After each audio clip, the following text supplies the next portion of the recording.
Hi guys, குளியல் review. இன்றைக்கி வந்து இட்ஸ் அ வெரி பேட் டேன்னு இல்லை, ஒரு மாதிரி வியர்டாக ஃபீல் ஆகுது. பிகாஸ் முன்னாடிலாம் வந்து எனக்கு ஒரு மாதிரி ஏதோ ஒரு விஷயம் எனக்கு பாதர் ஆகுது அப்படின்னா அதை நான் அப்படியே கடந்து போயிடுவேன். But since I started thinking, இந்த விஷயத்தை எப்படி என்ன யோசிக்கிறதுன்னு தெரியல. I don't know where to proceed from here. But ஆனால் அது மனசுக்குள்ள ஒரு மாதிரி உறுத்திட்டே இருக்குது. அதை யோசிச்சா சொல்யூஷன் கிடைக்க மாட்டேங்குது. I don't know what else to do, but I'm just worried. முன்னாடிலாம் யோசிக்காமல் இருக்கும் போதெல்லாம் வந்து அப்படியே கடந்து போயிடுவேன். பட் இப்போ அதை கடந்து போக முடியல ஒரு மாதிரி வந்து. ஆனால் அது எப்படி அதை சால்வ் பண்ணுறதுன்னு தெரியல. பட் அப்படியே மாட்டிகிட்டு இருக்கு மைண்ட் அங்கே. எனக்கு குளியல் வந்து ப்ளஸ் முடி வெட்டினேன். முடியும் அந்தளவுக்கு சாட்டிஸ்ஃபைடாக வெட்டலை. இது மைண்ட் ஓடிட்டே இருந்ததுனால I don't focus on any thing. So overall குளியல் ரேட்டிங் வந்து இன்றைக்கி 4 தான். So okay.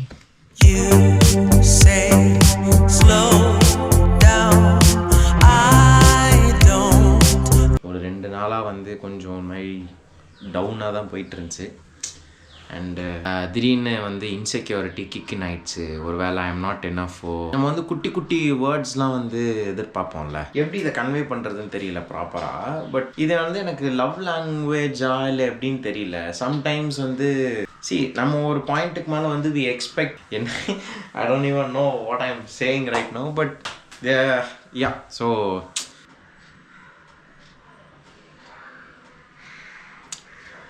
நான் இடையில வந்து லைட்டாக வந்து இன்செக்யூர் ஆச்சு. ஐம் பிரிட்டி ஷுர் நிறைய பேருக்கு வந்து இது, இந்த விஜேஸ்க்கு சப்ஸ்கிரைப் பண்ணி வச்சுருக்க நிறைய பேருக்கு இது ஃபீல் ஆகும்னு நினைக்கிறேன். ஏன்னா நீங்கள் மோஸ்ட்டாக எல்லாருமே என்னை மாதிரி தான் வந்து இருக்கீங்க.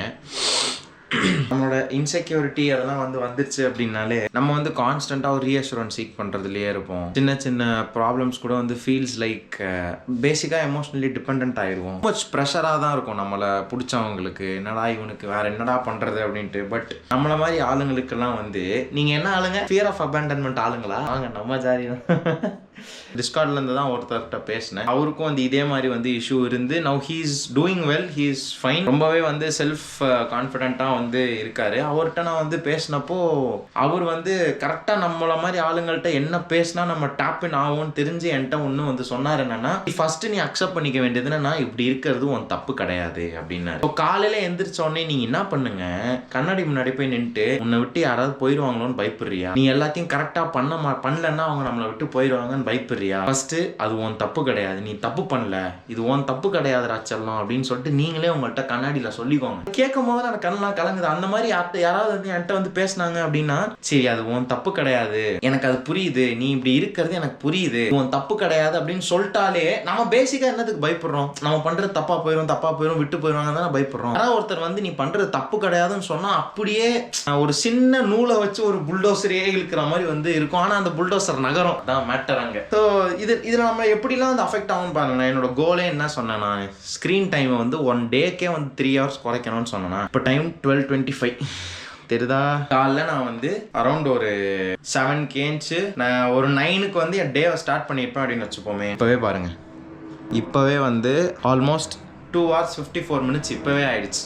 நம்ம இன்செக்யூராக ஆகிட்டோம்னு வச்சுக்கோங்களேன், நமக்கு என்ன பண்ணுறதுன்னு தெரியாது. நம்மளால we cannot sit with the silence. நம்மளால சும்மா உட்கார முடியாது. சைலண்டாக இருந்தால் பிரெயின் ஓவர் திங்க் பண்ணும், இஷ்டத்துக்கு ஓவர் திங்க் பண்ணும். ஃபோனில் டூம் ஸ்க்ரோலிங் பண்ணுறது, ஏதாவது ஒன்று நம்ம ஆக்கியபைடாக வச்சுக்கணும்னு சொல்லிட்டு ஃபோன்லேயே உட்காந்து ஸ்க்ரீன் டைமை வந்து பயங்கரமாக ஏறும். இப்போ நான் என்ன டிசைட் பண்ணியிருக்கேன் அப்படின்னா, எனக்கு சைக்கிள் ஓட்ட பிடிக்கும் ரொம்ப. சரி சைக்கிள் நம்ம போய் பார்ப்போம், நமக்கு என்ன சைக்கிள் பிடிச்சிருக்கு, ஏதாவது நம்ம வாங்க முடியுதா, காசு சேர்த்து வச்சுட்டு வாங்க முடியுதா அப்படின்னு பார்க்கலாம் அப்படின்னு சொல்லிட்டு அந்த சைக்கிள் போயிட்டு பார்த்துட்டு வந்தேன்.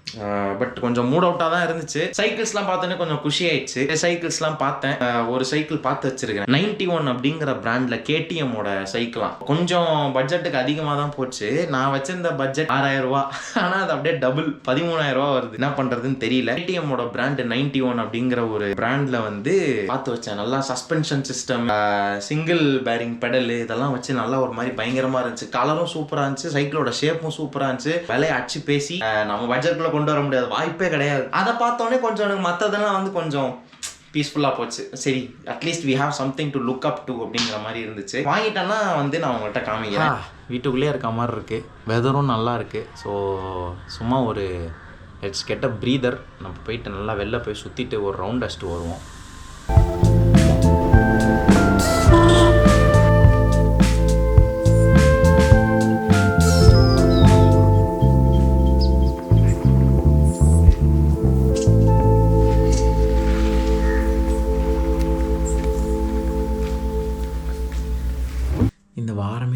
கொஞ்சம் ஒரு மாதிரி வித்தியாசமாக தான் போச்சு. எமோஷனல் ரோலர் கோஸ்டர் அப்படின்னு சொல்லலாம். இந்த ரோலர் கோஸ்டர் பார்க்குறீங்களா?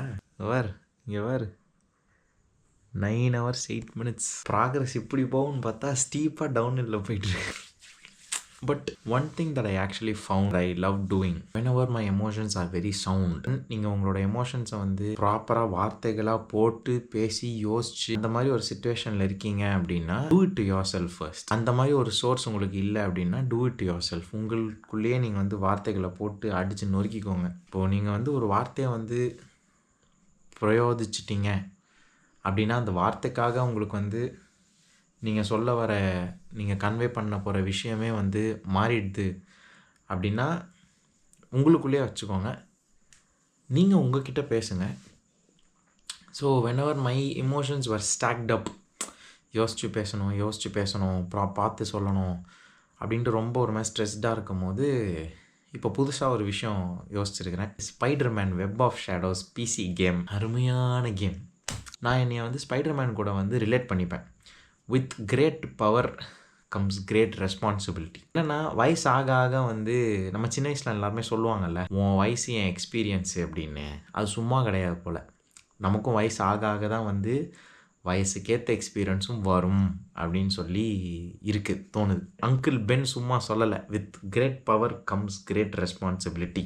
வளர வளர வந்து you won't have time to pay attention to your emotions. உங்களுக்கு அதுக்கு டைம் இருக்காது. ஸோ சின்ன வயசுலேருந்தே உங்களோட எமோஷன்ஸை ப்ராப்பராக கல்டிவேட் பண்ணி, எமோஷ்னலாக உங்களை யாராவது குத்துனா உடனே வெடிக்காமல் அப்படின்னு சின்ன வயசுலேருந்தே கல்டிவேட் பண்ணி வந்துக்கிட்டே உங்களை நீங்கள் செல்ஃப் அனலைசஸ் பண்ணியே வந்து ஒருத்தர் கமெண்ட் பண்ணியிருந்தார். 17 வயசு பையன் ஒருத்தன் வந்து கமெண்ட் பண்ணியிருந்தாப்புல, எனக்கு விஜே எதுவுமே ரிலேட் ஆகலை, ஏன்னா என்னை பற்றி எனக்கு நல்லாவே தெரியும். ஐ ஆம் able to analyse my self. when I look at people who are not able to analyze themselves, எனக்கு பார்க்க ஆச்சரியமாக இருக்கணும்னு எனக்கு படித்தப்போ சந்தோஷமாக இருந்துச்சு. எனக்கு பரவாயில்லையே, சின்ன வயசுலேயே ஒருத்தன் இவ்வளோ புட் டுகெதராக இருக்காங்க அப்படின்னா. Son, let me tell you something. Now you're 17. No one would want their childhood to be traumatic. I just hope your life is as smooth as it is now, and I just hope you don't lose yourself anywhere, because the following years are not going to be easy. 17 to 25 அந்த age, அந்த range வந்து ஒரு மாதிரி ஜாலியாக போயிடும். ஒரு மாதிரி college, school, பசங்க, ட்ராமா, இதெல்லாம் அப்படியே ஜாலியாக போயிடும். But once you cross that 24-year mark, life you up in the ass. You won't have time to pay attention to your emotions. You won't have time to deal with your emotions. Dealing with your emotions becomes a responsibility, a huge responsibility that உங்களால் உங்கள் கரியரில் focus பண்ண முடியாது. உங்கள் வீட்டு ஆளுங்க உங்கள் மேலே rely பண்ண ஆரம்பிப்பாங்க. உங்களோட இன்ட்ரெஸ்ட்டையும் கரியரையும் பேலன்ஸ் பண்ண முடியாது. இதுக்கு மத்தியில் வந்து மென்டல் பீஸ் இருக்காது. இதுக்கு மத்தியில் கடன், சேவிங்ஸு, லோனு, லொட்டு லொசுக்கு, ஃபினான்ஸு எல்லாத்தையுமே பார்க்க வேண்டிய சிச்சுவேஷன் வரும். காசு பறக்கும். அதுக்கு இடையில வந்து processing your emotions feels like a load on your head அப்படின்ற மாதிரி இருக்கும். This week was very heavy for me. So I decided to step back and take a time for myself. First time என் வாழ்க்கையில் போடாப்பா, நான் எனக்கு first பார்த்துக்கிறேன்டா அம்மா அப்படின்னு சொல்லிட்டு Spiderman web of shadows open பண்ணேன். ஓம்மா, எனக்கு அப்படியே சொல்ல அப்படி இருக்கு. ஸ்பைடர்மேன் வெப் ஆஃப் ஷேடோஸை ஓப்பன் பண்ணிட்டு சைடில் இன்னொரு டேப்லெட். ஸ்பைடர்மேன் வெப் ஆஃப் ஷேடோஸுங்க என்ன சொல்லிடுறேன், அது வந்து பேசிக்காக ஒரு ஸ்பைடர்மேன் கேம், வீடியோ கேம்ங்க, பேசிக்காக பிசி கேம். ஸ்பைடர்மேனாக இருந்தீங்கன்னா ஊர் ஃபுல்லாக வெப் விட்டு அப்படியே பறந்துனே இருக்கலாம். நான் அதோட வீடியோ எதாவது கிடச்சிதுன்னா நான் போடுறேன். காலம் ஃபுல்லாக வந்து தனக்குள்ளேயே ஃபைட் பண்ணிக்கிட்டு, உள்ளேயே தான் யாருன்றது தெரியாமல் வெளியில் வந்து பீப்புள் கூட கனெக்ட் ஆகிட்டு புடிச்சின்னு அப்படியே ரெஸ்ட்ரிக்டடாக அப்படியே இருக்கிறவனுக்கு இந்த மாதிரி ஒரு கேமில் வெப் விட்டு அச்சு பறக்கலாம் அப்படிங்கிற மாதிரி ஒரு ஃபீலிங் கிடைக்கும் போது, அது the feeling of liberation is அப்படியே அந்த கேமில் அப்படியே வெப் விட்டுனே அப்படியே ஊருக்குள்ளே பறந்துக்கிட்டு. சைடில் ஸ்பாட்டிஃபை. இப்போ நீங்கள் பீஸ்ஃபுல்லாக ஃபீல் ஆகணும் அப்படின்னா ஸ்பாட்டிஃபைல போய்ட்டு வோக்கல் ஒலி அதில் போட்டு விஜய் வரதராஜ் அண்ணன் பேசுகிறத அப்படியே கேட்டுன்னு அப்படியே பீஸ்ஃபுல்லாக ஊரில் பறந்தேன். இல்லை எனக்கு வந்து புரட்சிகரமாக ஏதாவது இருக்கணும், நல்லா ரெபலியஸாக ஏதாவது இருக்கணும் அப்படின்னா ஏதாவது வீரியமாக இந்த பாட்காஸ்ட்லாம் இருக்கும்ல, இல்லைனா வந்து மாஸ் பாட்டு ஏதாவது இந்த மாதிரி போட்டு மண்ணா பாட்டெலாம் போட்டு டோக்கியோவர்ஸ் 2.0, ரோலெக்ஸ் பிஜிஎம், விக்ரம் பிஜிஎம், அப்புறம் வந்து சூரரை போட்டுற பிஜிஎம், இதெல்லாம் போட்டு அப்படியே ஊருக்குள்ளே பறந்துன்னு இருக்கலாம். இல்லை நான் தாண்டா எல்லாமே அப்படின்ற மாதிரி இருக்கீங்கன்னா, மேன் ஆஃப் ஸ்டீல் படத்தோட ஃப்ளைட் அப்படின்ற ஒரு ஹான்ஸ் ஜிம்மர் போட்டிருப்பாப்புல அந்த மியூசிக், அதை போட்டுன்னு நீங்கள் பாருங்கள். நீங்கள் பாட்டி ஊருக்குள்ளே வெப் விட்டுன்னு பாருங்கள், நீங்களே பறகுற மாதிரி இருக்கும், அப்படியே நம்மளே பறகுற மாதிரி இருக்கும். வந்து நான் அப்படியே அந்த ஹான்ஸ் ஜிம்மர் பாட்டை போட்டு அப்படியே நான் பறக்கும் போது அப்படியே என்ன சொல்கிறது, நீங்கள் அதை ட்ரை பண்ணுங்க ப்ளீஸ். யாராவது ஒருத்தர் ட்ரை பண்ணிட்டு எனக்கு சொல்லுங்கள். விஜேஸில் இருக்கிறவங்க யாராவது ட்ரை பண்ணிட்டு எனக்கு சொல்லுங்கள். சொல்கிற சாங்ஸ் எல்லாம் அப்படியே ஆட் பண்ணி வச்சுக்கோங்க. அவெஞ்சர்ஸோட பிஜிஎம், அமேசிங் ஸ்பைடர்மேனோட டைட்டில் பிஜிஎம், மேன் ஆஃப் ஸ்டீலோட flight. Press play on the Spotify playlist, start your first web sling, there you go, enjoy. உன்னை மிஞ்சி அவனுமே இல்லை. See whatever the shit you're going through, if you think you're weak, you're not. Change is the only thing that's constant. இல்லை நான் மாற முடியாது, நான் இப்படி தான் அப்படின்னு இருந்தேன்னா அதை விட வேறு கவர்ட்னஸ் எதுவுமே கிடையாது. என்கிட்ட ஒன்று இருக்குது, அது எனக்கு உள்ளுக்குள்ளே தெரியுது, ஆனால் வெளியில் காமிச்சிக்கிறதுக்கு பயமாக இருக்குது. ஆனால் எனக்கு டீப் இன்சைட் ஒன்று தெரியுது அப்படின்னு ஒன்று இருக்குன்னு வச்சுக்கோங்க. அனலைஸ் பண்ணிட்டேன்னா ஃபஸ்ட்டு ஸ்டெப் நீ ஜெயிச்சிட்ட. மாறணும்னு நினச்சிட்டானா யூஆர் ஹாஃப் வே த்ரூ. அதுக்கான ஸ்டெப்ஸ் எடுச்சிட்டானா நீ ஆல்ரெடி ஜெயிச்சிட்டடா. ஓ ஜாலியாக பறந்து விளையாடு.